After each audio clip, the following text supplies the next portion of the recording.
Yo, yo, yo, yo, yo, yo, yo. What is going on, you guys? Anthony here with Pistons Talk Podcast. Wanted to do an early podcast today because the Detroit Lions do play at 6:30. So usually we go live at 7:30 around that time frame.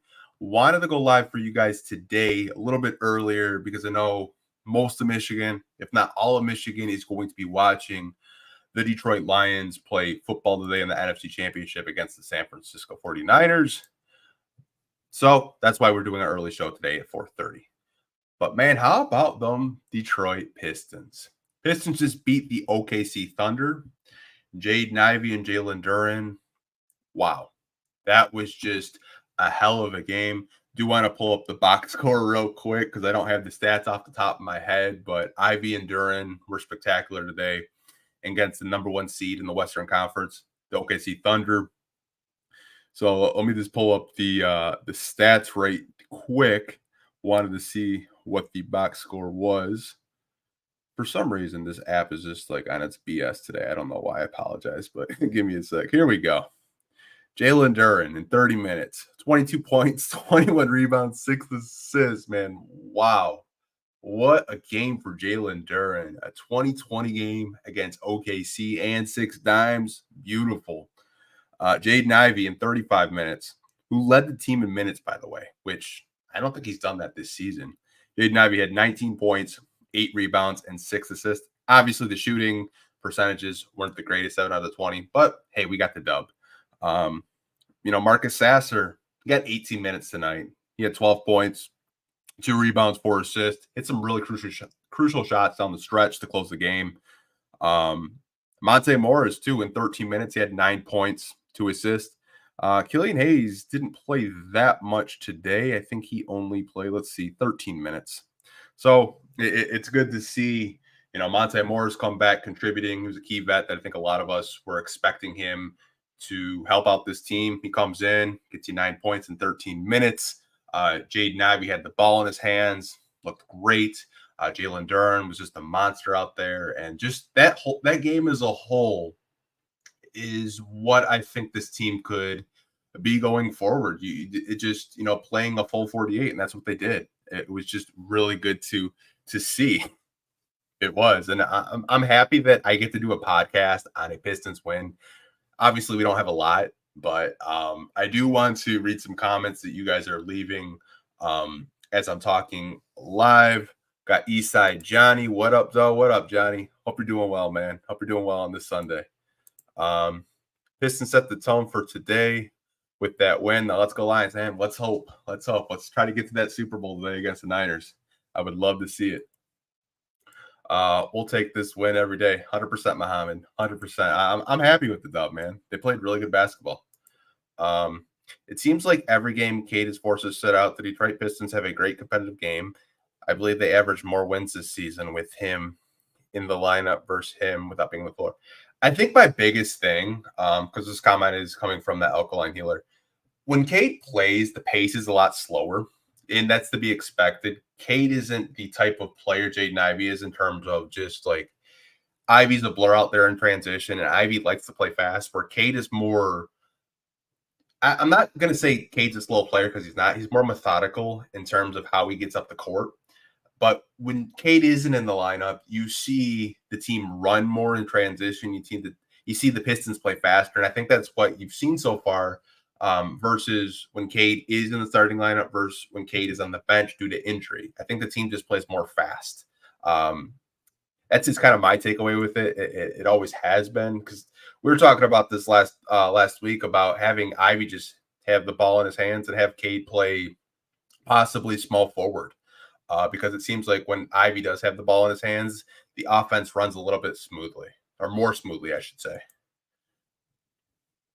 Comes from Freddie, watching on Facebook. Great stuff, Pistons.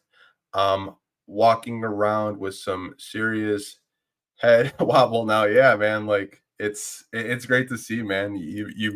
It's so weird. They lose to the Washington Wizards, who, like the Pistons, are one of the worst teams in basketball, right? And then they go on a back-to-back at home and they beat SGA and the OKC Thunder. Like, make it make sense, man. I'm happy with the win, though. I really am. King Ferris, every time Kate is out, we look much better. I'm just saying, yeah, they look better in terms of pushing the ball up the floor. Transition game is a lot faster. The team runs more. It's just the type of player Kate is. He's more methodical in terms of bringing the ball up the floor. And the pace does slow down a lot compared to when Ivy is running the show. It's time to move K to the 3, not a point guard. Yeah, I did tweet this out maybe an hour ago. So I believe move Cade to small forward, put him in that Jason Tatum role, just scoring the basketball and let Ivy run the show. I think those two can still coexist, but have Ivy run the point. That would be my plan going forward. But hey, I'm not Monty Williams. I don't know what Monty's going to do when Cade is back in the lineup. I really don't know, but it was good to see, the Pistons win today. It's easier to go on runs when they're not turning the ball over. It's passing the eye test about them playing better without Cade right now. Yeah, turnovers were a big thing. They've always been a big thing with this team, right? And they didn't really turn the ball over too much today. They seemed a little bit more under control. Obviously, the Thunder were, I don't want to say they were in a shooting slump by any means, Eddie, but they weren't hitting three-pointers that probably they normally would hit. But hey, you can't always, come with your A game. But hey, I'll take a dub. I really will. SGA didn't play in the fourth. Pity Wayne. He played their decision to sit him out. I think they kind of knew that, there was no way for them to, get back in the game. And they just kind of like, hey, you're a star player. We're just going to sit you out. But hey, I'll take a win. I really don't care at this point. Don't really get to do too many shows or podcasts, I should say, with the Pistons win. It's always pretty bleak over here. I'll do one more question in this live stream, then we're going to get to the podcast. Got a lot of trade stuff for you guys to talk about. Zach Lavine, Miles Bridges, like everybody. It seems like the Pistons are targeting. Got one more for Issa and Johnny. If we get Zach, we would still have money to spend to put together a roster. If we get top 5 pick, would you move it? This is a good question, he said. I'm going to save it for the Q&A, though. But this is a really good question. I appreciate that. But let's get into the podcast, you guys. Did want to talk about the Pistons for a little bit with that win. That was a hell of a win for them. Happy for them. But I wanted to talk to you guys about Monte Morris and his debut, because he did make his debut this week against the Hornets. And for me, when I saw Monte Morris out there, I was like, that's the backup point guard the Pistons needed all season long. Now, obviously, we know he had injuries to start the year.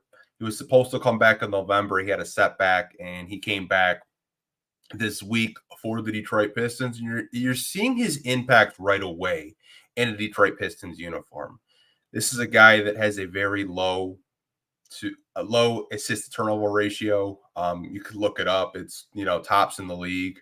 He's a backup point guard that is a veteran that can slow things down for this team. He can hit a 3-point shot down the stretch when you need it. He's just a vet. I think a lot of teams around the NBA have even called about recently. Like their teams around the NBA calling the Pistons, hey, is Monte Morris available? Or would you guys be willing to move him? And, I think from the Pistons standpoint, like you need a veteran backup point guard like a Monte Morris. Would not surprise me if they re-signed him. Like if Monte Morris has a good rest of the season, the guy's 28 years old. He's not like, 34, 35. He's not washed. He's still somewhat in his prime, in my opinion. I think a lot of people were really excited when the Pistons did trade for Monte Morris. And you're seeing what he can do on the basketball floor. And obviously, he was with the second unit today with Burks out there. But like I said, it's just the offense seemed a little bit more calmed down, not rushed. And he's a vet that I really do like. But I did want to kind of touch on his debut for a little bit against the Hornets. He looked good out there, man. He really did. I'm really happy for him. Happy that he's out there. Not to mention, he did play for Flint Beecher. He is from Michigan. there's a little bit of bias here from me being a Piston fan and living in the state of Michigan, but I really like Monte Morris out there. Want to get to the comment section or what you guys are saying about Monte Morris, how you guys feel about him as a backup point guard for the Detroit Pistons. Mr. E says Monte over Killian easy. Yeah, I mean, like for me, Mr. E, when I look at Monte Morris, it's just more of a player that has been around longer. He's a savvy vet. He doesn't try to force anything. When he's open for three, he will shoot it. Where at times it looks like Killian doesn't really trust himself to shoot the basketball. And I don't know if that's a confidence issue. I don't know if it's him not being comfortable with his 3-point shot. Like, because when you look at Killian's shot, it doesn't look broken. It just doesn't go in all the time. But I think Monte Morris is an upgrade over Killian. And I know the Killian fans are probably going to come for my head for even saying that because there's a lot of Killian stands, which, hey, you're entitled to your own opinion. You're entitled to, have opinions about a player that you like. But I think Monte is a clear upgrade over Killian Hayes. We got a comment from Muhammad. Muhammad says, very true. I didn't expect Morris to play this much ISO. He needs to slow down a bit, play his role as a facilitator. Yeah, I think I did see that today a little bit from him playing in the isolation, but it is only his third game back, I believe. I think once he gets more reps, more practices under his belt, Muhammad, he's going to calm down a little bit. Have to remember, it's only his third game back. He's had to watch a majority of the Pistons games from the bench. I think once he gets in shape a little bit, he's going to look really good. And he's a backup point guard that I think, Jaden Ivey and Cade Cunningham and Marcus Sasser can lean on because he has that veteran experience. He's played with great NBA players throughout his career. And that's why I was so high on when the Pistons did trade for him because he's just a perfect backup point guard for this team. Our first win against an above 500 team, a first seed. Happy about that. But this is also marks our third win without Cade, and we only have 3 wins without him. Yeah, Johnny, I'm glad you mentioned that. I said at the top of the podcast that this team plays a lot faster in the transition game, and they push the pace more under Jaden Ivey versus when Cade has the ball because Cade's he's not the same transition player that a Jaden Ivey is. But you do see a different type of style when Jaden Ivey is out there and Cade is on the bench. I don't know if that's something that the Pistons want to explore going forward to having, Jaden Ivey have the ball in his hands more and have play Cade off ball or play Cade at shooting guard or small forward. I think there's a lot of experimentation that they can do with Ivey running the show because you saw today they played great in the transition game. They were pushing the pace. Ivey was hustling out there. I swear, I think I counted 6 just hustle points from Jaden Ivey, whether he was going for the loose ball. I think he dived for the loose ball. I kicked it out the Burks for 3. He hit it. The one thing you can say about Jaden Ivey is he never gives up on the play, and he's always hustling out there. And I think when I watch that, you have to reward the guy of giving the ball, in my opinion anyways. I would much rather see Jaden Ivey run the point as of right now. Not to say that Cade isn't a good point forward. I think he is, but the pace in which he plays is very slow. Yeah, like I said, I do agree with the Monte Morris stuff. A lot of you guys are agreeing with me that he should be getting a bulk of the backup point guard minutes. This comes from Adam Young on Facebook. Shout out to you, man. Morris and Sasser as our guards subs. Killian can't shoot to save his life. Yeah, I mean, like I said, I don't know if it's a confidence thing with him or just he'll just never be an NBA shooter. I don't know. You have to remember he's only 22 years old. Maybe you can turn a corner, but I just don't know if it's going to be in a Pistons uniform because this is his last year under contract. And the Pistons did try to give him a contract extension, but they were really far off apparently in terms of just like a price tag of re-signing him. But yeah, Monte Morris looked great out there. Marcus Sasser down the stretch today. In the past couple of games this week, it's just looked great in my opinion. I think you got to play Sasser. You really do. I'm gonna watch this later at work, but we don't need Lavine. The trades are Boyan, Killian, and Wiseman, and maybe Burks. All right, Devon, appreciate it. Gates' health is something that's definitely is concerning. Yeah, I was talking with someone on Facebook about this.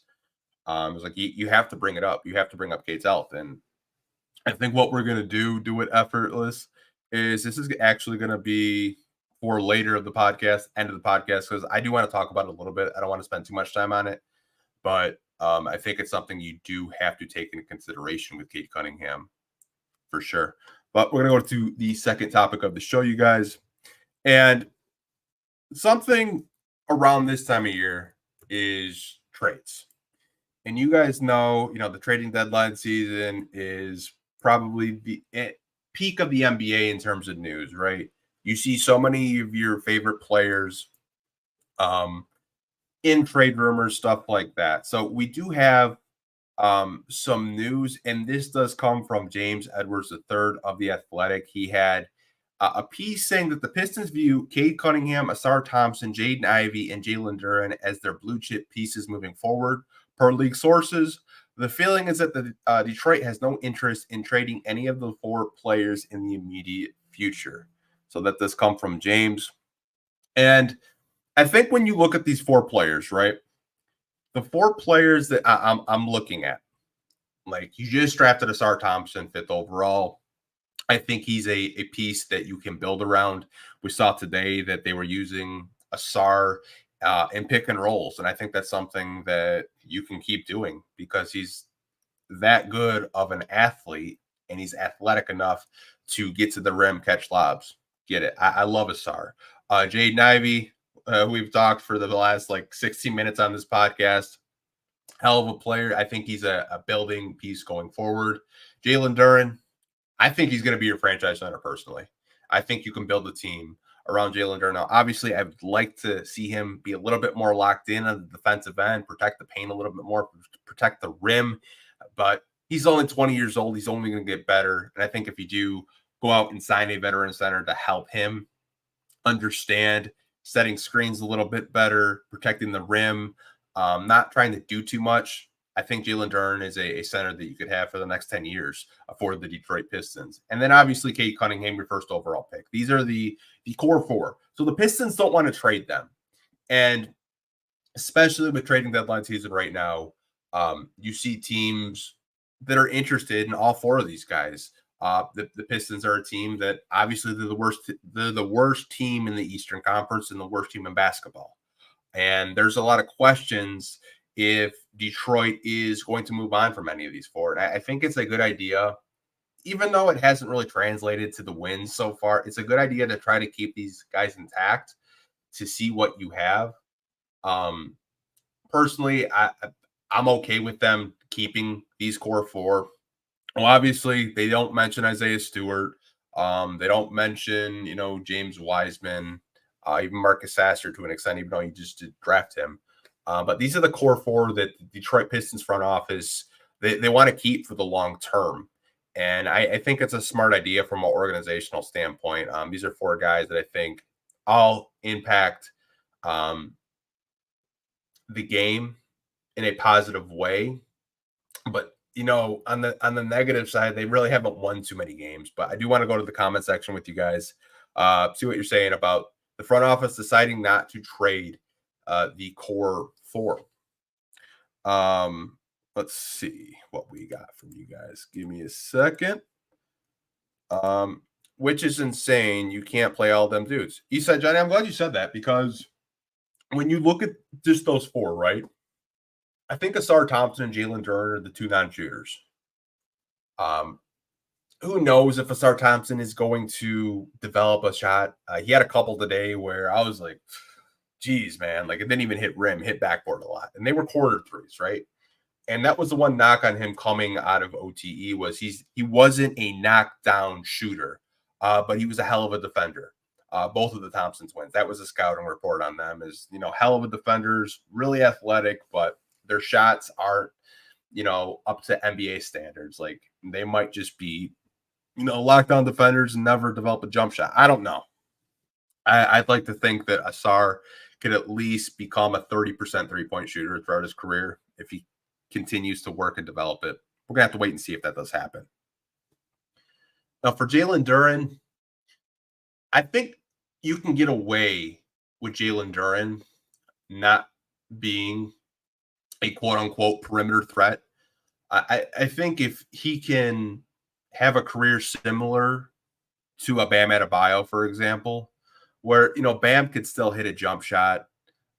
He can finish around the rim. He can initiate the offense. I think that's what you're starting to see with Duran. He's starting to run more dribble handoff um, offense with the Detroit Pistons over the past couple of weeks. I think that's something that the Pistons coaching staff is exploring with him, seeing if he can actually handle it. But I think you can get away with Duran not being a perimeter threat. But when you play those two together, especially when they're playing together, it's really apparent that they can't shoot. But at the end of the day, that comes to rotations and coaching. The coach has to put these players in the best position possible for them to play better. You said, but I do agree with you.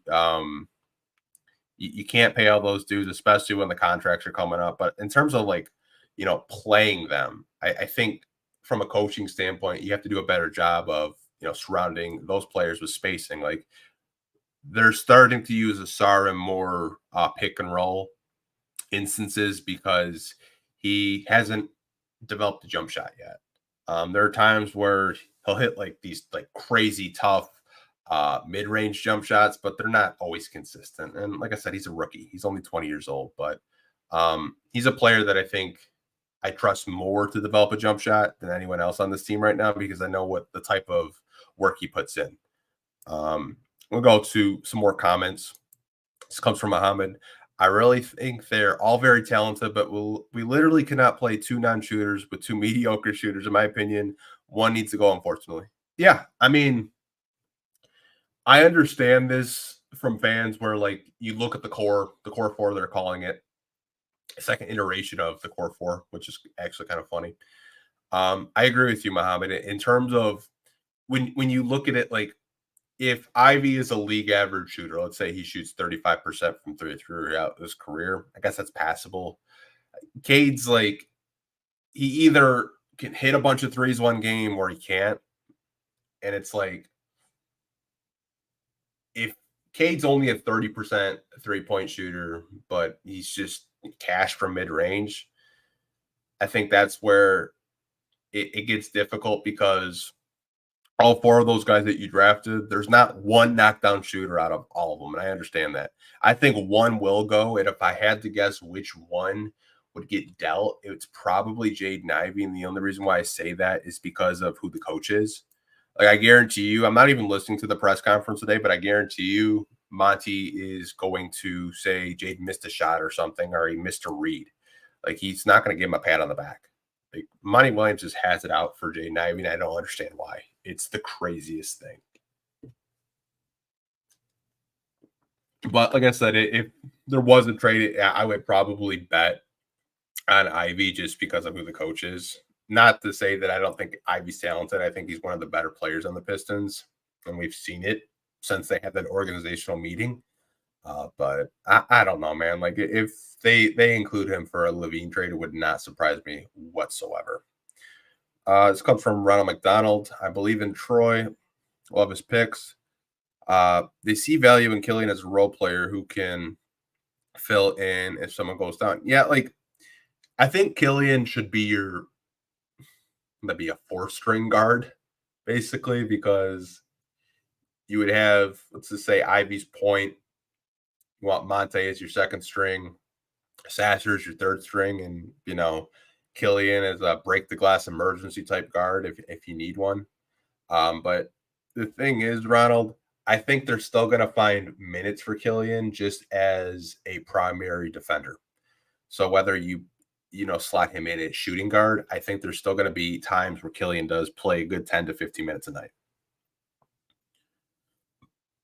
Adam Young, I wouldn't trade any of them. Thompson is great defensively and can cut nicely for dunks. Moves well. Duran, great feet inside, can finish. Ivy's crazy explosive. He's either laying it in or going to the line. Yeah, that's the thing, Adam. I think when you look at this core, do they make sense?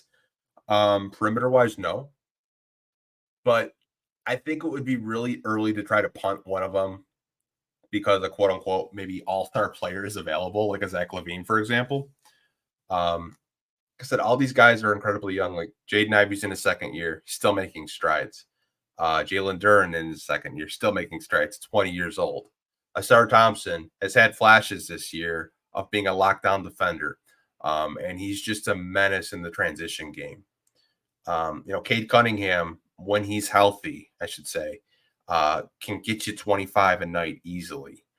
He had like 20 points and 12 assists the other night. Like all these guys are good players. It's just, I think when you talk to some fans, it's like, these guys can't hit a 3-pointer. No one's a reliable 3-point shooter. Like if you look at this team, I can guarantee you it's either Alec Burks or Bojan Bogdanovic. It's probably leading this team in 3-point percentage.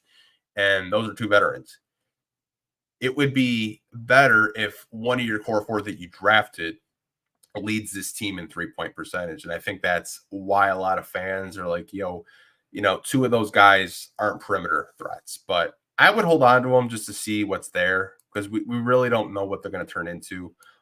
It'd be nice to, draft and develop some homegrown talent and not panic and try to trade for somebody that might not be here for longer than like 2 or 3 years. They need to utilize Durham more like they did tonight. We're a way more competitive team when he's involved on the offense. I 100% agree, Derek. I do. When Duren is more active, like you mentioned, he gives more effort, and you got to feed your big man when he's hot like that. OKC did not have an answer for him. And it's so funny. Every time we play OKC, they really have a hard time with our bigs. Now, obviously, Isaiah Stewart went out tonight with an injury. Don't really know the status on that. But Duren 8 tonight, 20, 20, and 6. It's a hell of a game. But I think they do need to involve him more.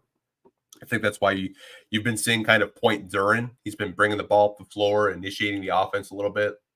I think they want to experiment with dribble handoffs with Jalen Duren. I think that's a very smart move.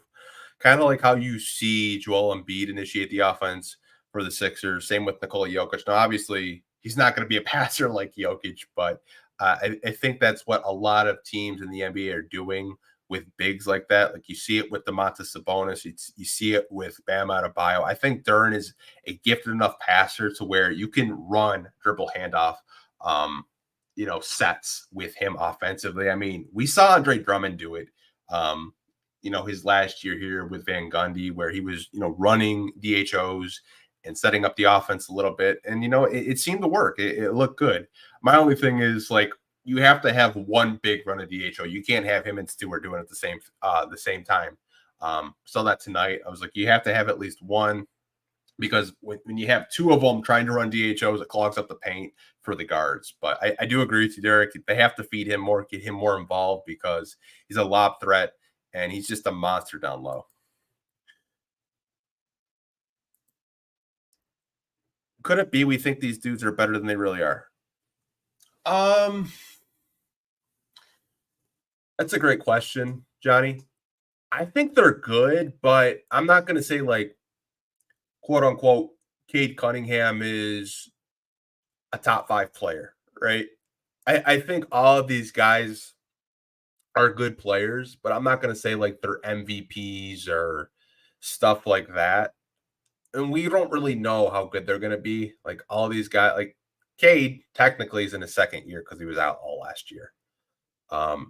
You see flashes from Duren, you see flashes from Ivy, flashes from Asar. I think they're good, but I think sometimes Pistons fans oversell the rookies to where they think that they're like these. Oh, it's like, oh, we got the best player in the draft. Oh, we stole him. Like, no, like they're good players, but I think sometimes Pistons fans oversell the draft picks that Troy Weaver has made in a sense. I'm not going to call them scrubs by any means because they're all good players in their own right. It's just, I think sometimes we overvalue our players in a sense where we think they're better than, like, to your question, do you think that these dudes are better than they actually are? I think sometimes Pistons fans do that, but I think all in all, they're good players to say the least.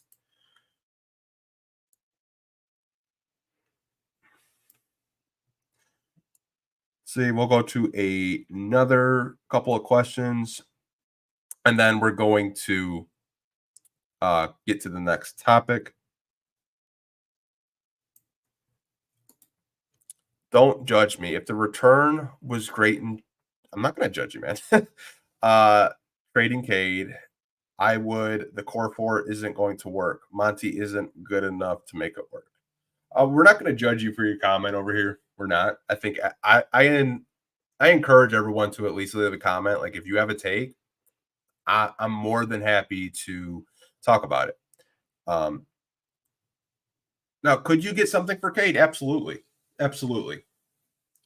I think we really haven't seen Cade work out because of the roster construction, and I know that I'm not trying to give him an excuse, but I think the best version of Cade Cunningham we saw was his rookie year when he had Jeremy Grant and company with him, where he had a competent player to where he could defer to or pass the ball to.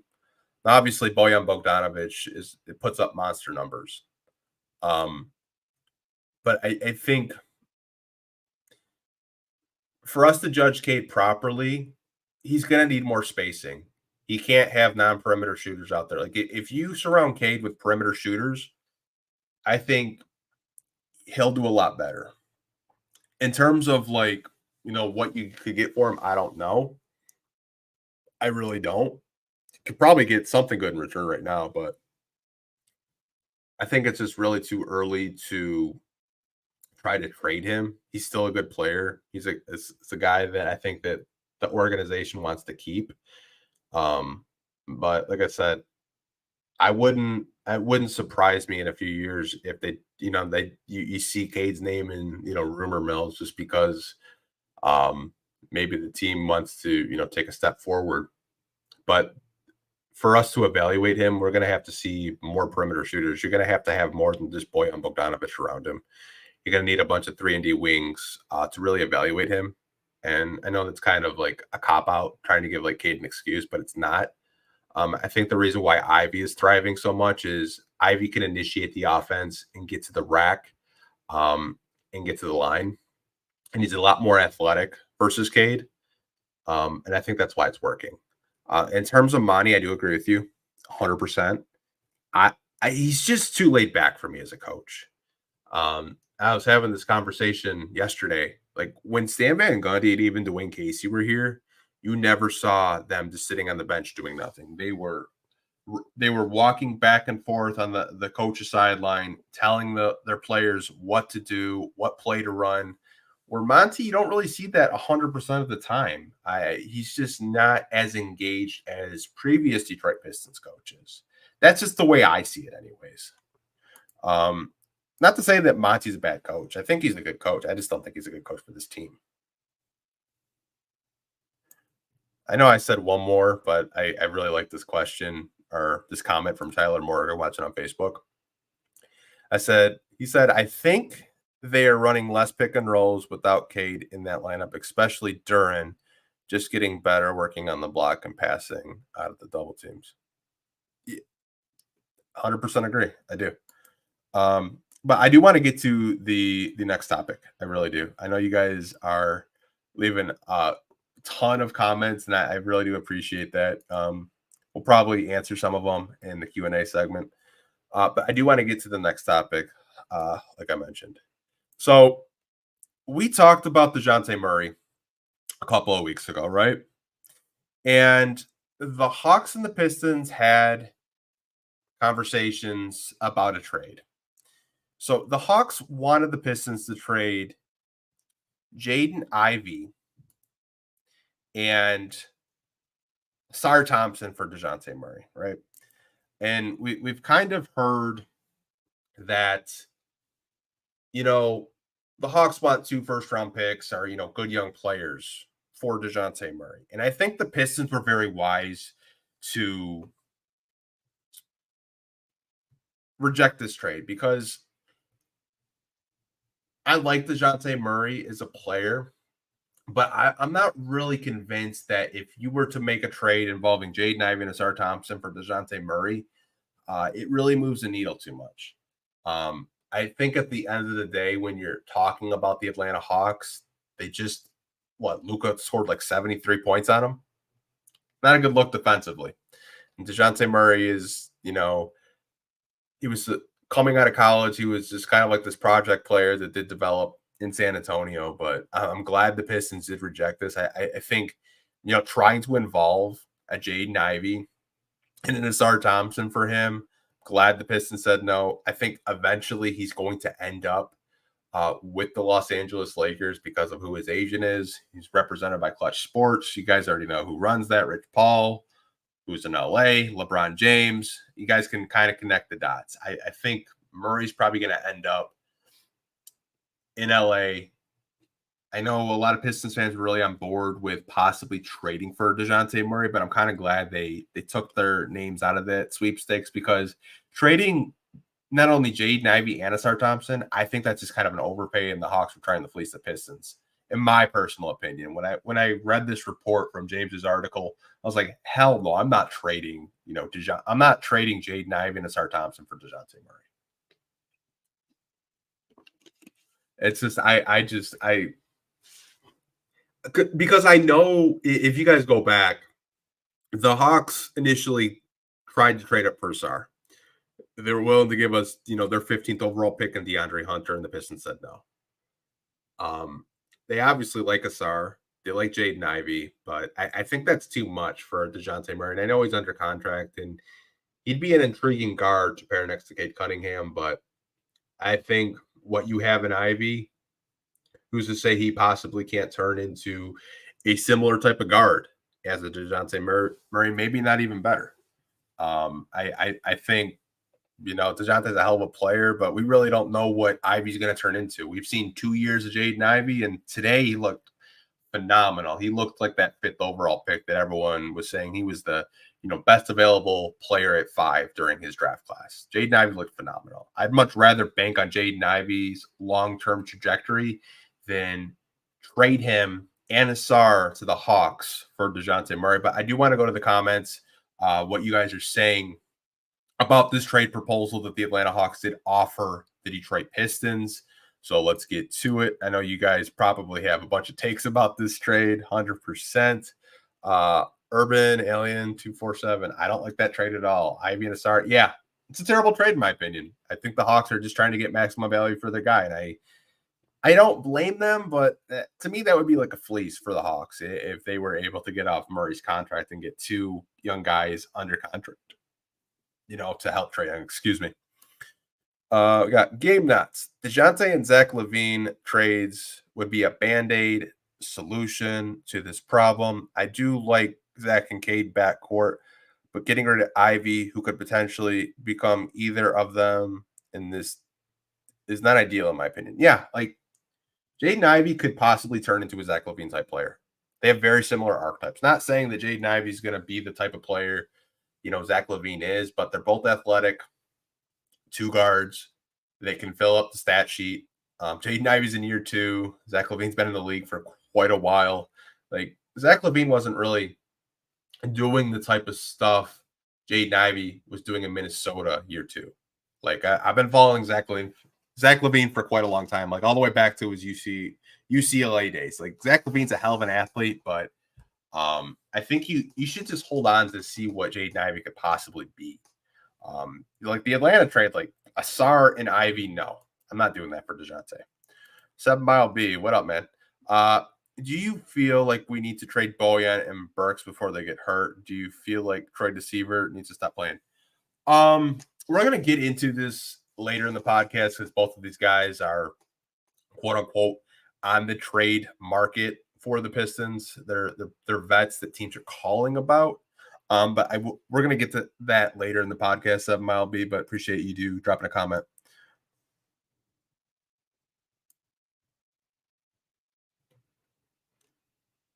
I don't think Ivy and Asar stand a chance under this crappy coach. I could understand this comment. I really can, because there's been so much discourse with him not liking Jaden Ivey and playing Killian Hayes over him at times. Like, I can understand this comment 100%. But I think things will get better. I really do. I think when this team adds some more quality NBA players at the end of the day, you're going to have more than 6 wins. I really believe that. Some of these players on the Pistons, I don't even think they're rotational players on other teams, and that's kind of sad to see. But like I said, I don't think Monty's a bad coach. It's just I just don't think he was the right coach for this team. That's just my opinion. I can't believe people was talking about trading Ivy. No way. Yeah, T. They were. Like I said, my old co-host, he wanted to trade Jaden Ivey on this podcast. Lance wanted to trade him. And I didn't want to trade Ivy because when I look at him, he's just a guy that I think isn't finished developing, and that's scary to think about. He just had a phenomenal game against one of the best teams in the Western Conference, went toe-to-toe with SGA tonight, and he's not finished developing. Like, he needs to get better defensively. I think we can all agree there. I think defensively, he needs a lot of work. But offensively, the way he pushes the ball, the way he can find Duran, effort, his three-point shot, his coming along, there's a lot to like about Jaden Ivey. If the Pistons were to trade Jaden Ivey, I can guarantee you it would come in the same breath as like a Dinwiddie or a Middleton. You would just, bring up Ivy if the Pistons were to move on from him, because I think Ivy's going to be a hell of a player. I really do. I'd take Trae Young. Yeah, same here, man. I really would. Weaver should make Monty play Ivy no matter what. Otherwise, fire Monty. I think that's why they had that organizational meeting, Maurice, because, that whole organization is very high on Jaden Ivey. From Arn Tellem to Troy Weaver, they like Jaden Ivey a lot, and they want to see him flourish. And I think they do need to play Jaden Ivey more, in my opinion. He played 35 minutes a night. I think he should, regardless, play 30 minutes a night. He's just that type of guard that needs those reps. And I think we can all agree this is just a season where we're not going to make the playoffs. We're not going to make the play-in. So why not play your best young players that you drafted? To me, I would give Ivy a good bulk of the minutes, whether that's at point guard or shooting guard. Murray heard the Pistons were trying to trade him, so he immediately made 2-game winners to raise his trade value. Yeah, I did see that. He's a hell of a player. Don't get me wrong, Muhammad, but I'm not going to trade Asar Thompson and Jaden Ivey for him. I know he's under contract. I think the trade is a little bit too high for my liking. Adam Young watching on Facebook. I wouldn't make the trade. I know we have not having a great season, but I don't believe building blocks for a contending team is here. We need to coach our guys correctly, let them develop, and add a power forward in 2 to 3 years. We can see where we're at. I 100% agree with this comment, Adam. I don't think we have building blocks yet.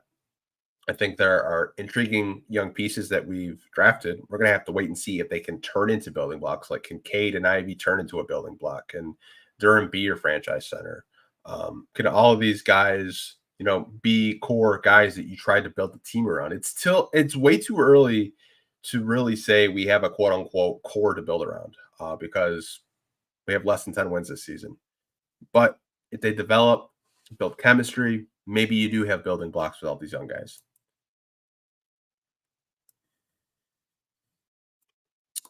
Terrible trade. Yeah, I 100% agree. I think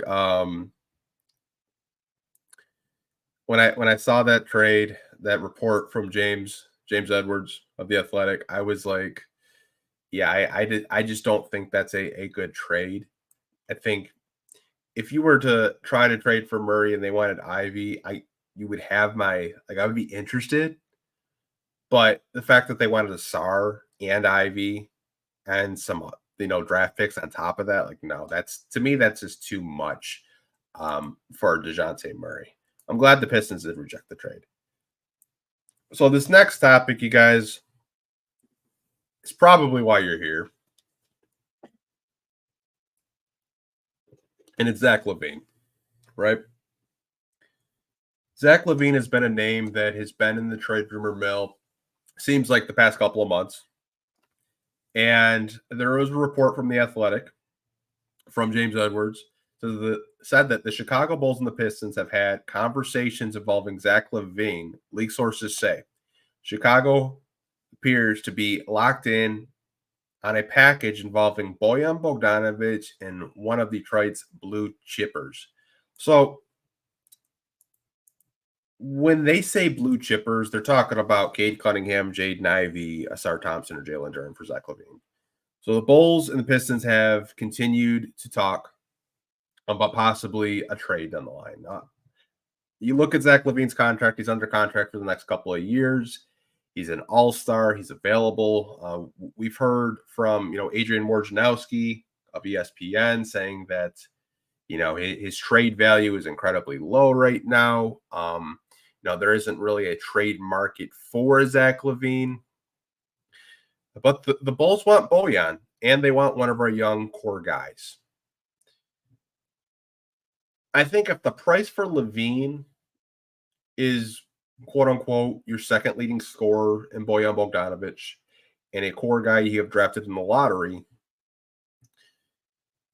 I think if you're the Pistons, you have to ask yourself, are we ready to compete? I think that's the main question. Do I think the Pistons are ready to compete? I don't. And I think there's pros and cons of making a trade for Zach Lavine right now. I think the pros would be you have a guy that can get you 25 points. You have a guy that can get to the basket at will, and you wouldn't really worry about him initiating the offense because Zach Lavine, for what it's worth, is a hell of a basketball player.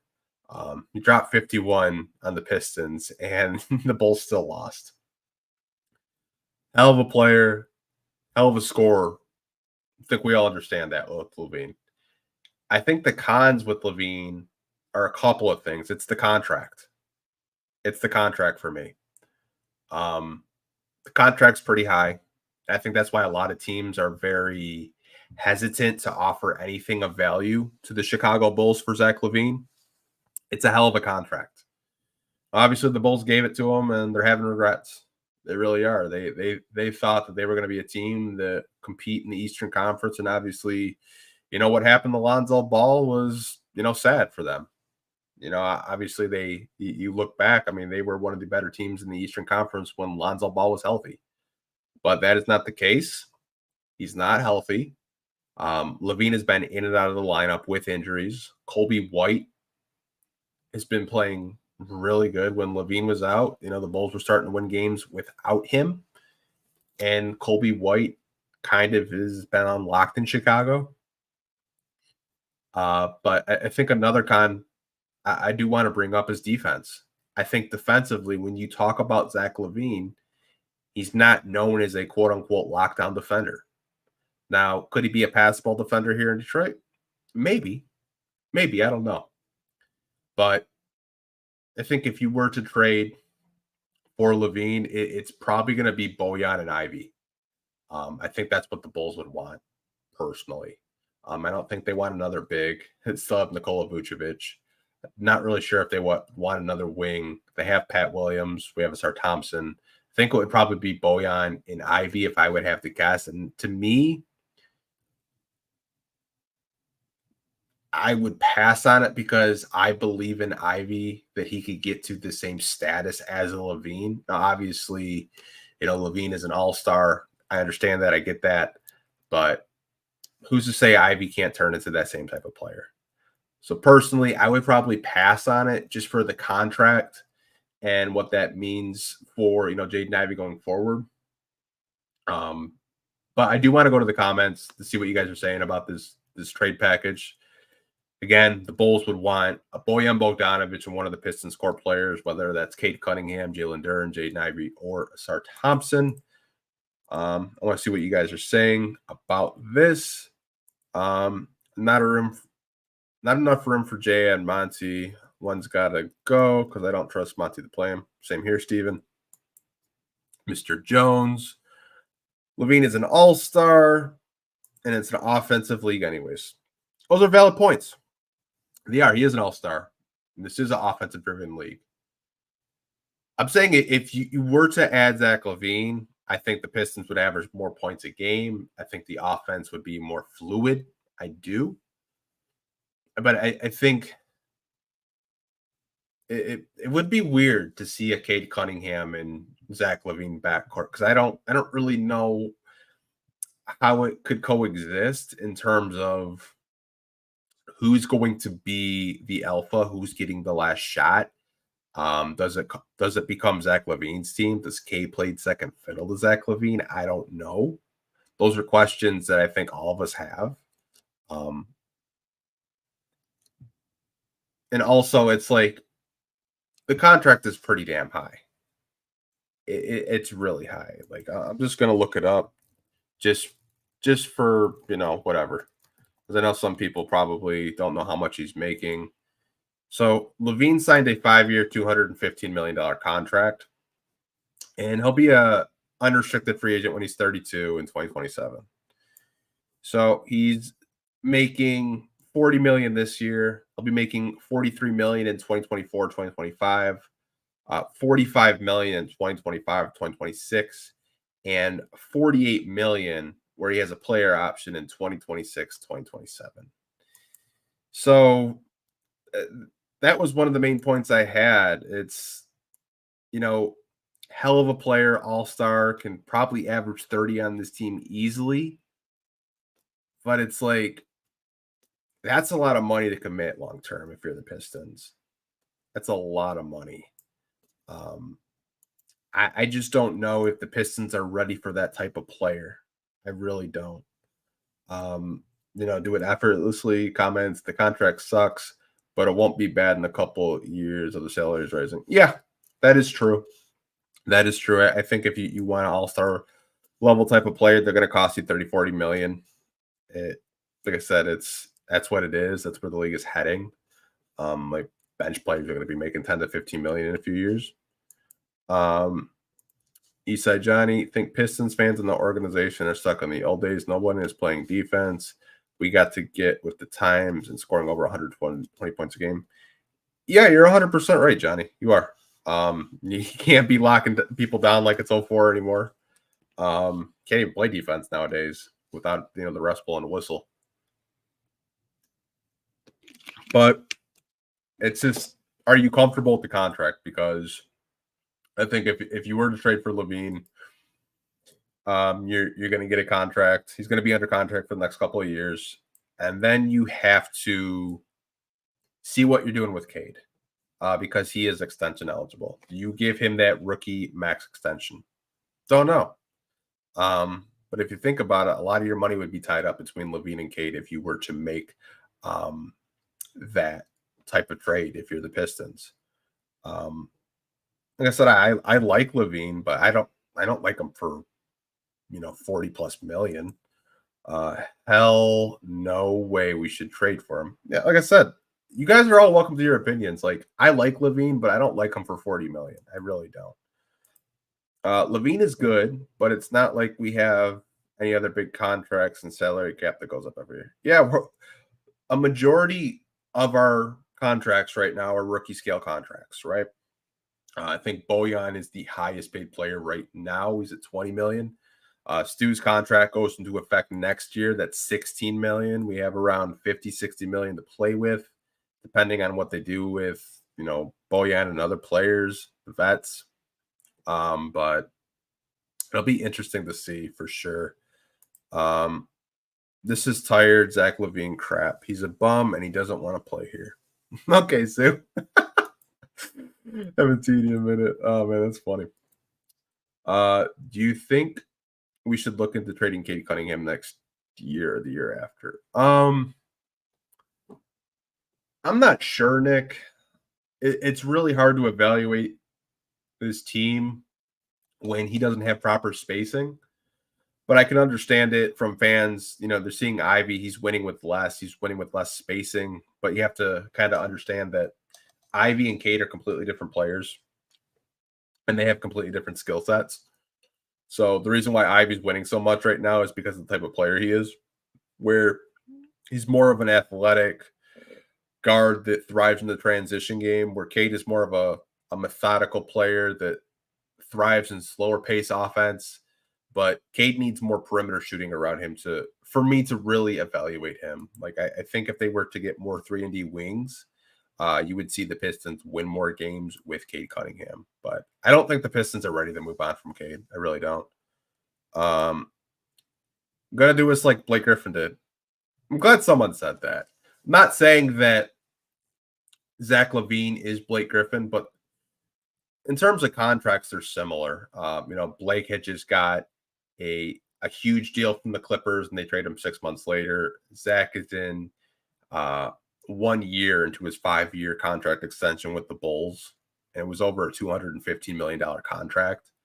Like I said, if the Pistons feel like they're ready to compete and they feel like they're ready to, try to push for the playoffs, and you make that trade for Zach Lavine. If they don't feel like they're ready to compete or they're not ready to, push for the playoffs or anything like that, then you don't make that trade. I personally don't think they're ready yet. I think there are other players that you can get that can contribute to winning basketball. That's just my opinion. The Pistons can't get rid of their core four, and Lavine will just be more annoyed playing in Detroit than Chicago. I mean, that's a fair point. That is a fair point. Like I said, I just don't know.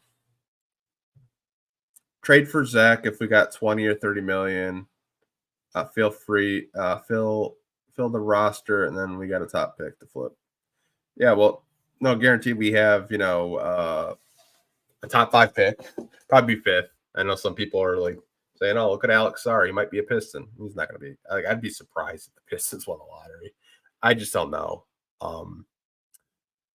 if that's going to be the route for the Pistons to win the lottery and draft another center. That would be really hard to sell to you guys. This is the fans, anyways. Like, are you going to really get another center? I don't know. Where are we going to spend the money? I would probably say in the next couple of weeks, you're going to see trades. There's a ton of players right now that I think the Pistons are interested in. I know someone mentioned Miles Bridges. Wouldn't be surprised if that was the move in play. I really wouldn't. Pistons have been interested in him for quite a long time. There are other players you'll probably see over the next week or so, especially with the trading deadline fastly approaching. There's going to be a lot of players out there that I think the Pistons are interested in. Tobias Harris is a name to look out for as well. Like I said, you look at this free agency class, especially with Pascal basically off the market now because the Pacers are going to re-sign him. There's not a lot of veteran players that could really impact as a free agent signing, but wouldn't be surprised if the Pistons use the bulk of their cap space over the next week or so to try to get more filler players, 3-and-D wings, more vets, more spacing, three-point shooting, vets at that backup center position. I think they're going to be very active. Steve Hudson. Lavine is an all-star level player. We need talent, and he's a top 30 player. Ivy and Kate aren't good enough shooters to play together. We need more shooting. I agree with you. I do. I don't know if they're ready to win yet. And to me, like, if you were to trade for Lavine, that would tell me that you're really serious about winning and you want to push for more than the plan. You're trying to push for a playoff spot. I don't know if you trade for Lavine, that automatically means you're going to be a playoff team because there's no guarantee. Top 30 player, yeah. He is. Guy can score from anywhere on the court. He could average 35 here easily, Steve. But I don't really know if that impacts winning. And that's kind of been like my biggest thing. Like, he's a hell of a player, but like if you were to trade for Lavine right now, do the Pistons win 20, 25 games? Not sure. I'm really not. I get that, like, fans want to have another all-star level player. I do. But I think the asking price for Lavine is a tad bit high. Asking for one of the core guys and Bojan plus a pick, that's kind of high. But speaking of Bojan and speaking of vets, the Pistons, apparently, this comes from James Edwards III as well, says Detroit may be willing to part with veterans like Bojan Bogdanovic and Alec Burks than they were last year. The Pistons aren't actively shopping either player per league sources. Bogdanovic has a team option for next season, and Alec Burks will be an unrestricted free agent at the end of the year. So, as you guys know, Bojan Bogdanovic and Alec Burks, two of the better veterans on this team, right? Alec Burks will be an unrestricted free agent at the end of the year. He's making $10 million. And Bojan Bogdanovic has a partially guaranteed deal going into next season. If you do waive him by a certain date, you only have to pay him $3 million. But why would the Pistons do that, right? Now, it says that the Pistons aren't really actively shopping them in terms of trying to move them. And when you look at the season, they don't even have 10 wins yet, and we're almost into February. I get not wanting to sell on your veterans just to sell them. But if there are veteran teams out there, contending teams out there willing to give you somewhat decent value for an Alec Burks, for a Bojan Bogdanovic, I think you have to make the move. You have to try to trade your vets to try to get something, because I think in Burks' case, he's a UFA, right?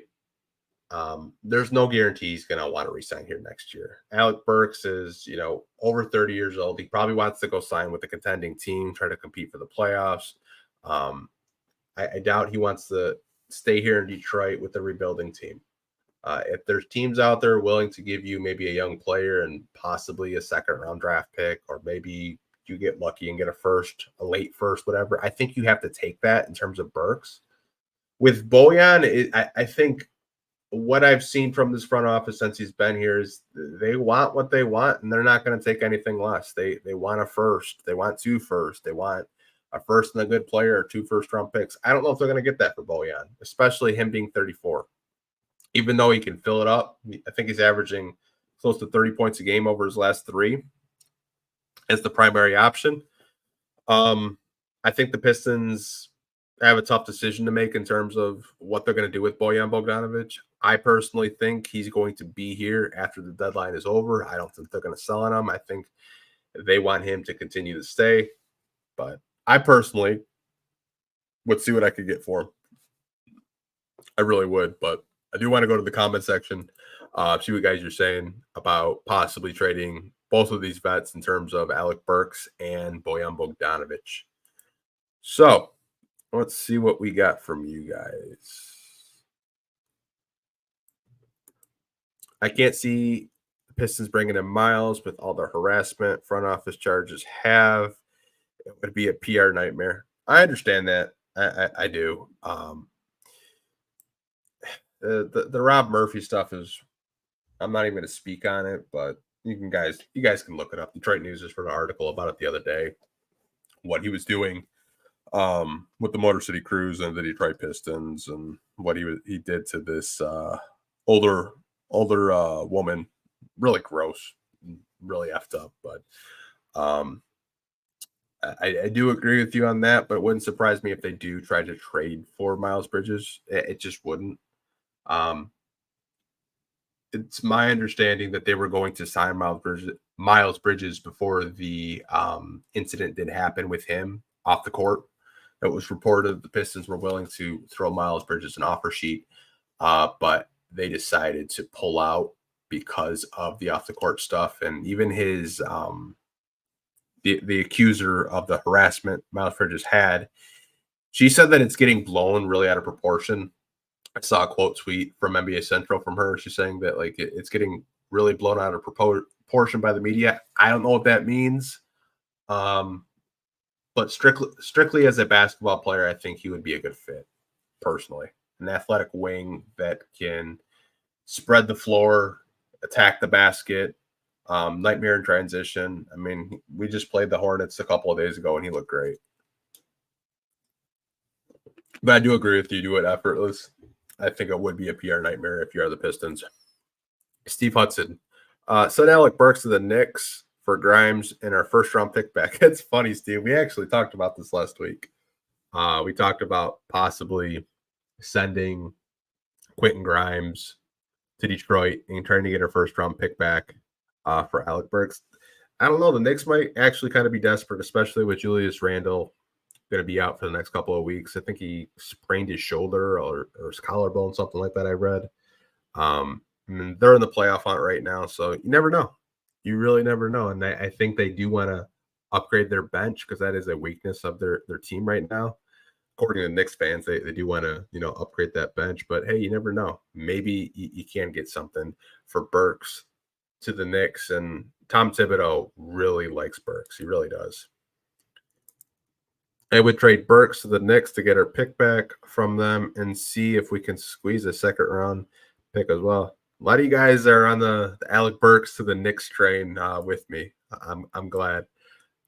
Just getting that pick back, I think, would be huge, Red Baron. I do agree with you. If you can get 2 picks out of them, hey, who knows? They might be desperate. Alec Burks and Bogey was thrown in the trash before coming here. I think they'd want to stay. Let's get serious. Hey, you never know. You never know. I think Bojan would stay. If you continue to pay him, he'd probably want a little bit of a raise. Burks, I don't know. I mean, last year of a deal.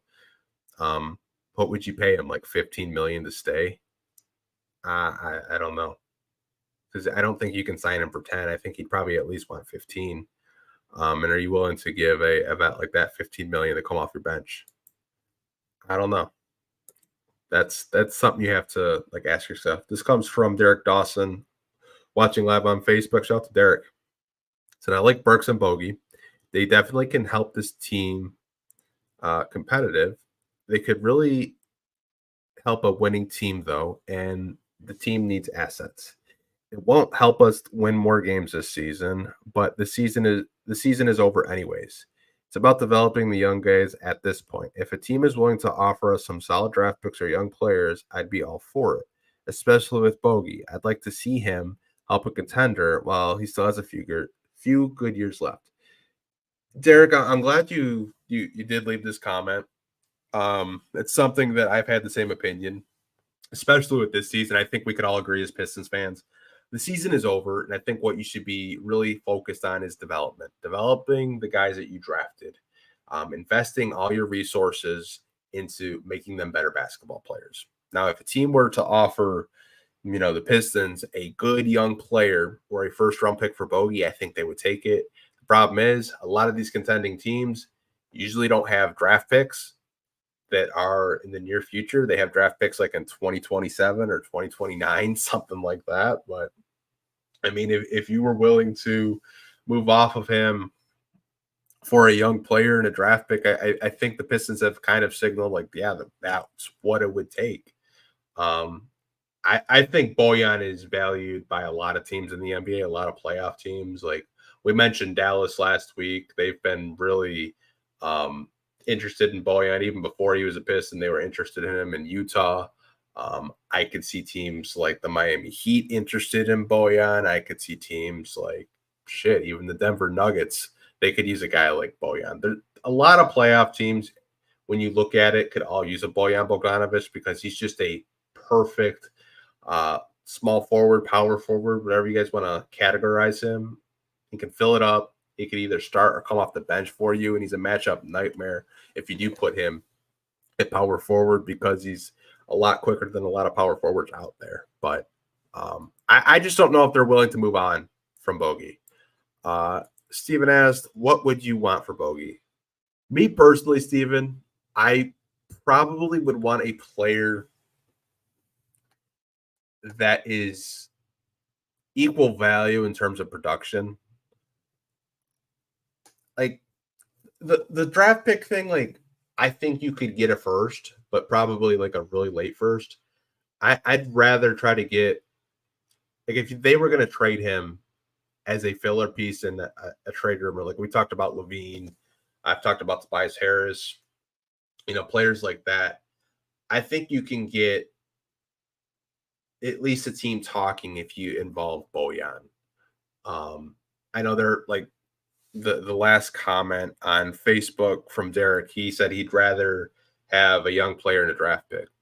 I think if you want to add a veteran that maybe plays a little bit more defense and can score, that's the route I would go. But I think Bojan is a good enough player where if you say, I just want draft picks and a quote unquote, good player or a quote unquote young player, you could do that. But you could also use Bojan in the sense of getting a veteran that can contribute right now. because I think that's the type of player he is, and that's the type of market he has. But personally, I would probably go for the veteran player to help this team, because I think we have vets, but they're not the type of vets where I see them vetting. Like I don't see like Bojan or Burks like spending time with Cater Ivy, picking their head up when they're having a bad game. Like there are certain vets, like I think of Pat Bev. There's a clip of him showing the younger guys how to set screens, like stuff like that, where I think there are veterans in the NBA that could really help this team. I look at Houston, for example, like what Fred VanVleet is doing for the Rockets. Like those are the type of vets I think the Pistons need. They need vets that can still contribute and play on both ends. And I think that's what you could get for Bojan. Bogey's taking up a star's minutes if we're about developing the core four trade Bogey. It's a fair comment, Ronald. 100%. If that's the route you want to go, if you want to just get draft picks. Burks, only a first rounder. Bojan is a first rounder, a young player. Those are the things I'd accept. I am probably in the same opinion. Probably am. The same people that hate on Gore saying that all he needs to do is win can't be the same people saying we don't want Bridges. Can't have it both ways. I agree. I agree. If you want good players, I'm not like I'm not going to speak on like what he did off the court, Steven. I said last week, I think as a basketball player, he makes a lot of sense. And some people didn't like it. They're like, I don't want an accuser on my basketball team. Fine. There are wings out there that you can get.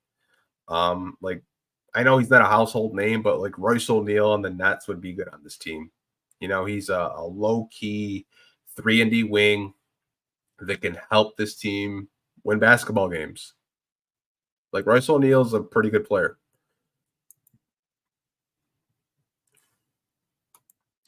The part of this sucks the most will be watching our young guys on other teams after being traded. Imagine Ivy playing for a coach who uplifts his confidence and puts him in a position to succeed. Yeah, that's something that you have to be willing to risk if you're the Pistons. Like I'll just use like Lavine as an example again. Like if you think that Zach Lavine can help you turn a corner, help you make the playoffs, I think that's the risk you have to make, Red Baron. Like if you believe that trading Ivy and Bojan and a first round pick, I guess that's what the Bulls wanted for Zach Lavine, you have to try to take that risk. But I think a lot of us are under the opinion that it would be similar to a Blake Griffin deal. Like, look at what the Pistons gave up for Blake Griffin, and it didn't end well. Obviously, they did make the playoffs, but they got swept because Blake was hurt. Can Zach Lavine have that same type of effect where the Pistons are in a playoff contention and a playoff hunt? Possibly, but you would have to give up one of your core guys, one of your better scorers, and a first round pick that they possibly could trade in 2028, which is 4 years away. I don't know, man. It seems like a lot for Lavine, but to your point, yeah, it would suck to watch another player that you drafted have success. Really would. Is it possible to trade a player's rights after trading for that player? Do you mean like a draft and stash, or I'm not really understanding the question, Mr. Jones. If you can clarify, I would love to answer that question. We definitely would. We would definitely make the playoffs with Zach Lavine. Yeah, I mean, if you guys feel that, like, maybe. I'm not 100% sure. Bridges fits what this team needs. I understand there's some baggage there. With that said, it's not like he has any further suspensions from the NBA. Some team in the league is going to sign him after the season. He's going to get a contract. Yeah, I mean, that's like I said last week. I think basketball sense, Derek, he makes so much sense for the Pistons. Like that's what they need. They need an athletic wing on this team right now. I think he would complement a lot of the younger guys like Caden Ivey. But I wouldn't be opposed to it. I really wouldn't. I know we did spend a lot of time on this topic. I want to get to the next topic for this podcast. So I think it was this one. Yeah, it's this one. So the Phoenix Suns recently have said that they have interest in Monte Morris, right? And Monte Morris had just come back from injury. We all know that. I think he's played 3 games with the Pistons so far. And Phoenix has been in the market for a point guard for quite some time. You look at their team, star-studded with Kevin Durant, Devin Booker, Bradley Beal, but they really don't have a point guard. And Monte Morris's name has been floating up in rumors with the Phoenix Suns of possibly trading. I'll just give you my takeaway on it, and then we can read your guys' comments about this. I don't think the Pistons are going to trade Monte Morris, and the reason why I don't feel that way is because when I look at Monte Morris, I think there's a good chance that the Pistons re-sign him after the end of the year. You have to understand he is going to be an unrestricted free agent. He's only 28 years old, and I think he's a backup point guard that not only Monty Williams would like, but I think the Pistons organization would like too. He's not even 30 years old yet. He's got a very low assisted turnover ratio, and I think he would just be a good fit as a backup guard for this team. Now, Phoenix, they traded so many draft picks to land Kevin Durant, and so many draft picks and players to trade for Bradley Beal. The cupboard is really bare because they went all in on their core to surround Devin Booker with 2 of the best players in the NBA and Bradley Beal and Kevin Durant. So I don't really think there's a lot that Phoenix would have to offer. But I wouldn't be surprised if, Matt Ishbia and the Suns do make an offer for Monte Morris. Me personally, I'd rather keep him because I think there's something that he brings as a leader off the bench. He's been very vocal. If you watch him on the bench, he's hyping guys up. He's coaching the players on the bench when they're getting subbed out. He's just a good locker room guy, in my opinion, and I'd hate to lose that. I know he's in the last year of a deal, and you want to kind of sell a veteran. Maybe you can get something for him, but I'd personally rather just re-sign him to be the backup point guard for this basketball team. But I want to see what you guys are saying about Monte.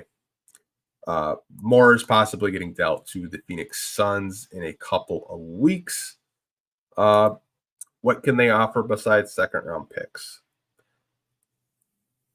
I'm going to look up what they even have, Maurice, because I have no idea. Give me a second. I'm glad you guys put me on the spot like that. Give me a second real quick. It's really hard to multitask and do this at the same time. It really is. Give me a sec.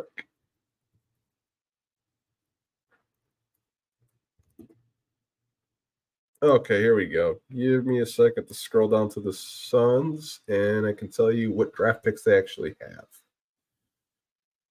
So, Phoenix, let's see what they have. They're a lot like Detroit. Their 2024 is least favorable to Washington, so they don't know that. Their first round pick belongs to Brooklyn. Yeah, they don't have anything. Holy crap. I thought the Pistons draft picks were bad. They barely have second round picks to even give to teams. Yeah, it's a no for Phoenix. They don't have shit. Holy crap. I thought the Pistons were bad. They gave up half the farm for KD and Bradley Beal. Wow. I didn't know it was that bad. Wow. Yeah. C and Ink. I'd keep Morris. He's a good backup once Killian is gone. Yeah, that's another thing too. Like, I don't think this team brings back Killian, and I think they'd much rather bring back a vet like Monte because they want to compete next season. What can Killian actually get you? Probably a second round pick, I'd assume, organic. if you want to go that route. Like if Phoenix wants Killian, I think Pistons would probably accept a second. Let's see what we say. We got Adam Joyce. Keep Monte and trade Killian for a half a Snickers bar and an iced coffee from McDonald's. You guys are funny. Derek Dawson. Phoenix has been linked to a bunch of players and trade rumors. They're really trying to add depth. I don't see what they could possibly offer a team, and I think Monte is a good fit for our team. He should be the backup point guard for quite a while. 100% agree, Derek. I'm glad we're kind of on the same wavelength of keeping Monte Morris on this basketball team long term. Really do. Like I said, I just looked at Phoenix's draft picks for the future. They have nothing. Like that cupboard is bare over there. We have one last topic because I do want to wrap this up before the Lions game. That's why we are doing the podcast early. And don't know if you guys saw this, but Team USA announced the 41 players in the NBA that are going to be competing for Team USA. And we saw this summer that Cade Cunningham and Jalen Duren had a really strong Team USA select. And I was really surprised to see that neither of them were on the roster that Shams Charania and Adrian Wojnarowski reported. Cade said that he would love to try out for Team USA, but who knows, especially with the injuries this year that he has suffered. They've kind of been like just random like knee injuries. Jalen Duren, I thought he would be a good fit for Team USA, but he wasn't on the roster either. Just kind of surprised that neither of them were on the roster. I don't really have too much to really add to this topic. Obviously, Team USA, it's something in the summer that NBA players can do, but it was kind of disappointing not seeing any Pistons on that list. Like you got guys like Tyrese Halliburton, Bam Adebayo, guys like that. But it's weird, man. I know you guys probably have some, comments or opinions about neither of them, Cade and JD, not being on the 41-man roster. Team USA doesn't want residual stench lingering. No one cares about Team USA. They're going to get crushed. Yeah, I get it. Like, it was pretty bad last year. Honestly, Memphis might take Carlton Jaren Jackson Jr. Yeah, Memphis is in a weird situation. Obviously, Ja getting hurt. They're still trying to compete out there, obviously, but they're probably going to be in the lottery, get a good draft pick this year. Sometimes you just have a really bad season. This was a comment earlier from Eastside Johnny. I don't know if he's still watching, but he said, if we trade for Zach, would we still have money to spend to put together a roster? If we get a top 5 pick, would you move it? So to answer Eastside Johnny's question, because we are doing Q&A right now, we're going to do a couple of questions before we do wrap up this podcast like we always do. I believe that if they would trade for Zach, yes, you still have money to put a roster together, because he would only be taking up around $40 million, and you would have potentially up to $60 million. So you would have $20 million or so to play with to sign more free agents. And if we did get a top 5 pick, that's $10 million right off the bat. So, especially with the new CBA, like the 5th overall pick makes like around $9 million.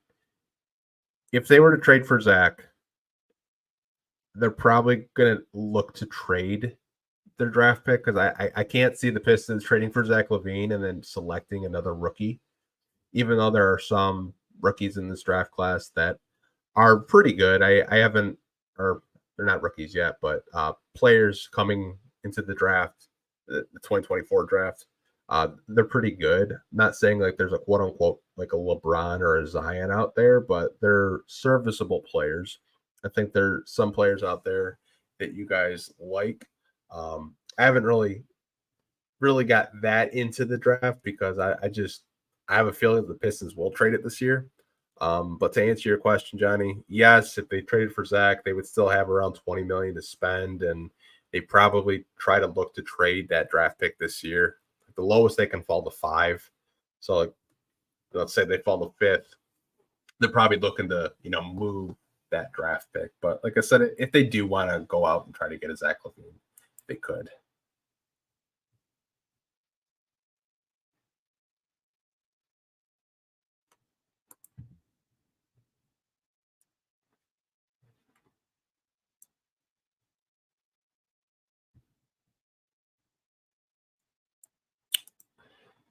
What do you think about picking up Grayson Allen in free agency?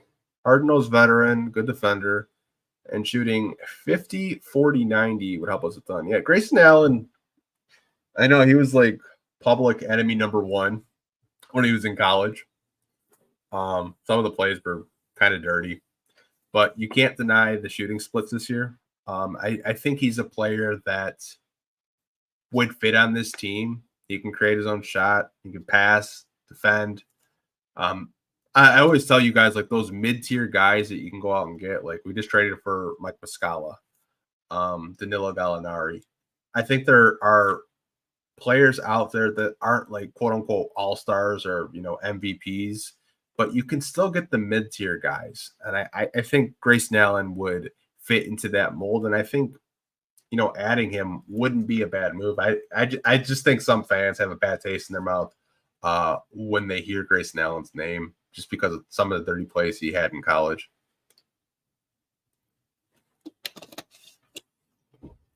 But I think he would be a player that I think a lot of Pistons fans would possibly have their eye on, just because of the type of shooting he's having this year. Like, he's just been really good for Phoenix. Teams have about 110 million on player salaries. If that goes up a little bit every year. Yeah, they do. They do.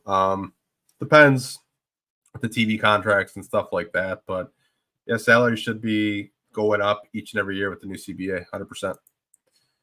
Grayson Allen has been a flamethrower in Phoenix this year. Yeah, I have him in my fantasy. He's been really good this year. I can't even lie. He was on the waiver wire for like 2 weeks. I never understood why. I'm pretty sure whoever dropped him was drunk, but hey, they're lost my game. Like, straight up. I don't do it effortless. Had this question, or this comment, I should say. And it was about Kate's health, and how he believes it's concerning. And I would happen to agree with him. Now, even when Cade was coming in as a rookie, he sprained his ankle, right? Sprained his ankle, and nothing ever came of it. But there are instances when he plays healthy, he looks good. But it is very concerning. I do agree with you. I mean, you can go to his rookie year, to his second season last year, played 12 games, out the rest of the season. This year, he had a knee injury that kept him out 2 weeks, comes back. It was a late scratch today, like 2 minutes before the game. He's having knee issues again, which I just hope everything's okay with him. I really do. It is concerning as a fan to see a guy that was the first overall pick have these, nagging injuries. But I hope he can stay 100% healthy, because I do enjoy watching him play basketball, but I don't know.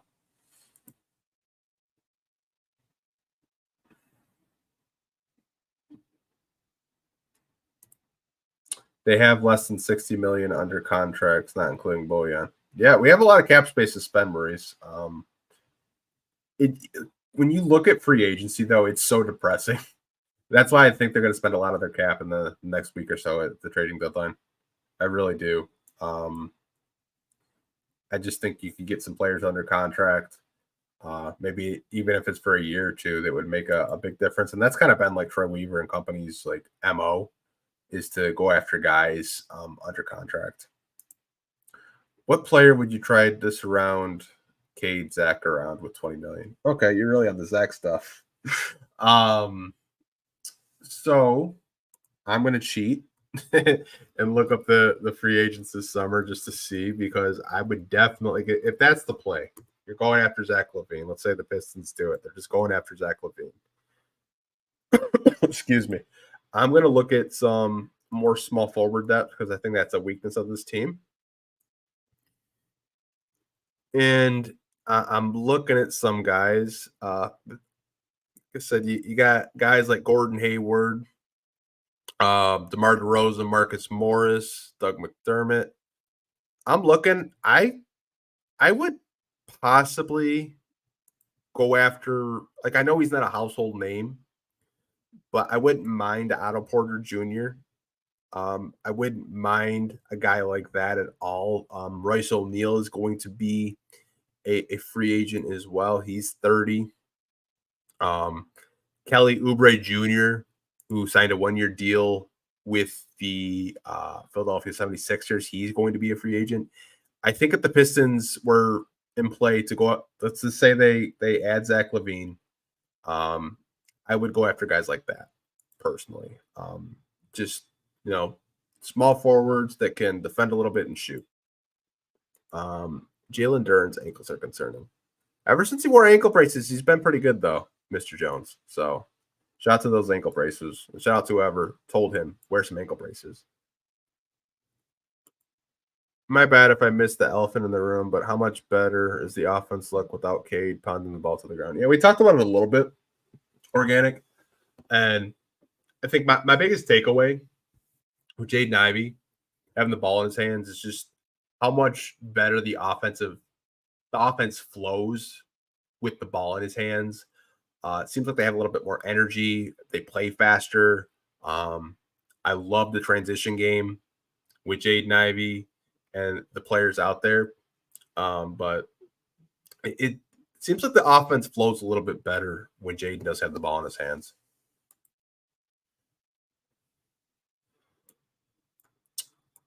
Ryan Bridges, yeah. Bridges is going to be a free agent too if you want to go get him.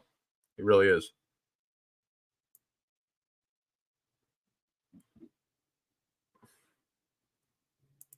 This is a horrible free agent class. It's a bad year to have all that cap space. Yeah, Derek, it really is. Like if you really do a deep dive into the free agents this year, like there's not like a whole lot there. That's why I think they're going to make a trade or a couple trades. Man, apologize, you guys. I keep coughing.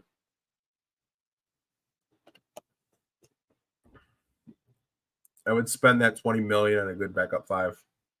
Yeah, you could do that too. I've always said I'd like to see a veteran backup five for Duren and Stewart. I don't know who that's going to be, whether you make a trade or what, but I think that's something I would have on my checklist if I'm the Pistons. We don't need big name stars, just a couple of good players. Tobias Harris, Miles Bridges, Kelly Oubre. Yeah, those are all great choices, Maurice. I think sometimes Pistons fans, they just want like that star. In that case, it's like Zach Lavine today. Like they want to go after that Zach Lavine name, or a couple weeks ago was a Pascal Siakam. Like the Pistons can, get quality players to play quality minutes for them and still win basketball games. Like they don't need to spend like 90% of their cap on a player that, maybe he doesn't show up every night. Maybe he doesn't play defense. Like I'd much rather spread the cap space around with quality players and fill up my bench. I really do. Bring Dre back home, man. I was saying this last year, and people were just like saying, "Don't even mention that guy's name." I mentioned Andre Drummond's name, and people got pissed at me. They got mad. But I think it would be a good backup on this team. Like if you had a tandem of Jalen Duren starting and Andre Drummond off your bench, like no one's grabbing a rebound. I'm sorry, they're just not. I wouldn't mind bringing Andre Drummond back home.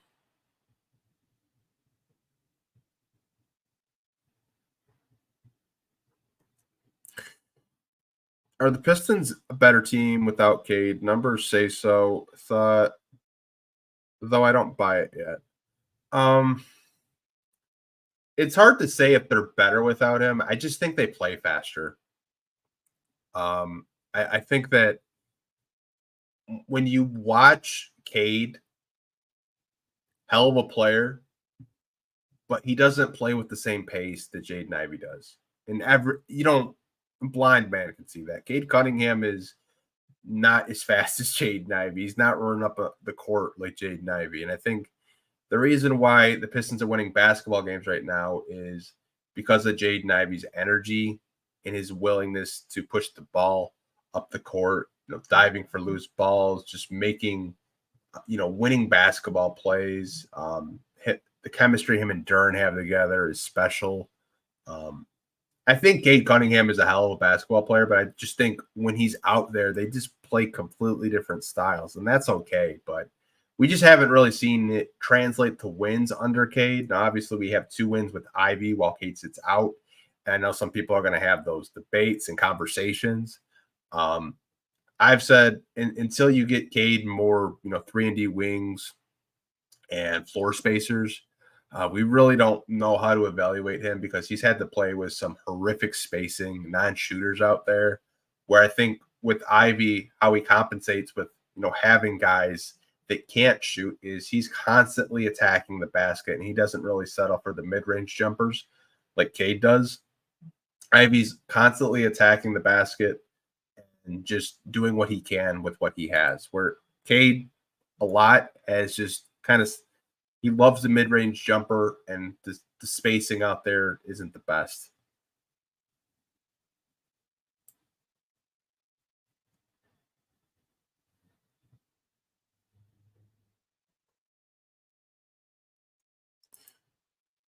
Ivy, Vassell, Keldon, Bridges, and Duran to start 2025. Ooh, got a hot take from Xavier. Hey, man, you never know. You never know.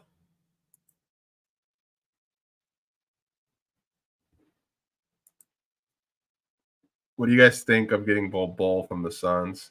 We can give him Hilly and Beck as a backup point guard. Pistons will probably fail him again, man. Wouldn't that be hilarious, though? They trade for Bol again and they fail the physical. Oh, man. I remember getting hyped for Bol and then the trade. They rescinded the trade because they said he'd never play basketball again, and he's played basketball in the Magic and the Suns. It's like, okay, Pistons. Okay. Even though the Pistons seem to play better without Cade, I still think he is the franchise player, and the team must build around him, even if it's at the cost of trading most of your blue chip players. Yeah, see that's the conversation the front office has to have. Like, they wanted to see if Cade could handle a bulk of being that quote unquote guy. Being the guy to get 35 and 37 minutes a game, being the guy to close games down the stretch. And we haven't really seen them build a team around Cade yet. I think this summer and probably the next couple of weeks with the trade deadline, you're going to see this front office make meaningful moves and try to surround this team with better shooting. Like we saw what happened when they traded Bagley. We got more spacing with Muscala. We got more spacing with Gallinari. And this team looks somewhat competent. But I think you're right, Mohammed. This team will, and this front office will probably build around Cade Cunningham.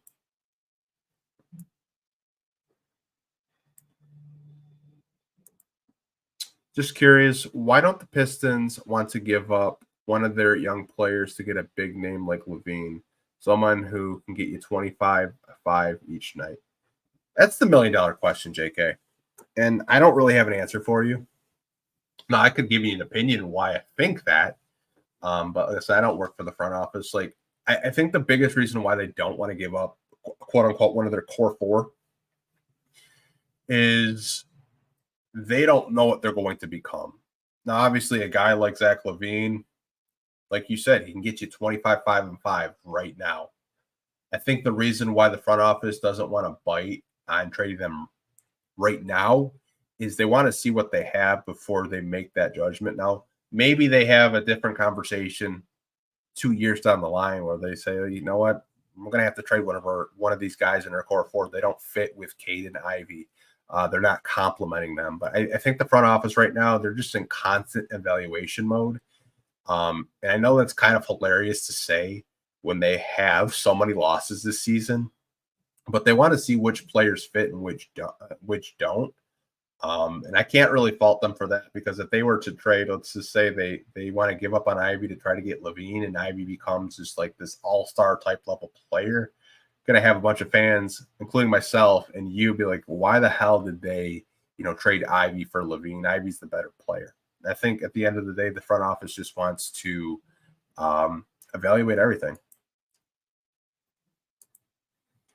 I think part of it is Dern and Ivy had a full season together. Cade hasn't had a full season with those guys yet. And little playing time as Ivy was getting early on in the season, they haven't had a chance to develop chemistry together. That's a fair point too, Derek. Cade has to stay on the floor. He has to stay healthy. But that is a fair point. Ivy and Dern got to, spend their rookie years together, and I think they have built more chemistry in their short 2 years together. Ivy had a bunch of nice passes to Dern down low in the block today, just feeding him. I do agree with that, though. They have spent more time together. Organic Lindo.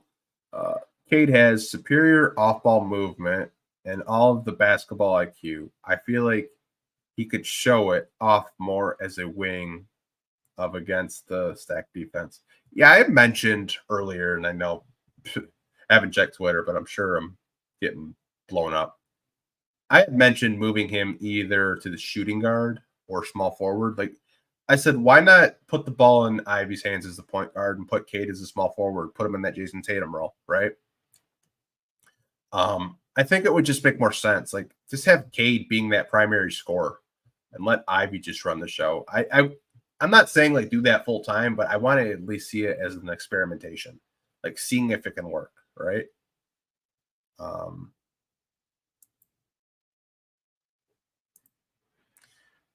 Same with us and Patrick Williams, scared of what he could become. Yeah, like Pat Williams is a hell of a player. But I could, like, from a Bulls perspective, I could understand, like, you don't know what he could become. Like, is he going to become like a Kawhi Leonard? You don't know. He's still a very young player. I think he's like, what, 22, 23. Pat Williams could become a hell of a player. But I think that's the risk you have to make when you're a front office. You really do. Jan Jones, Kansas City and Detroit Super Bowl. Let's go, Jared Goff.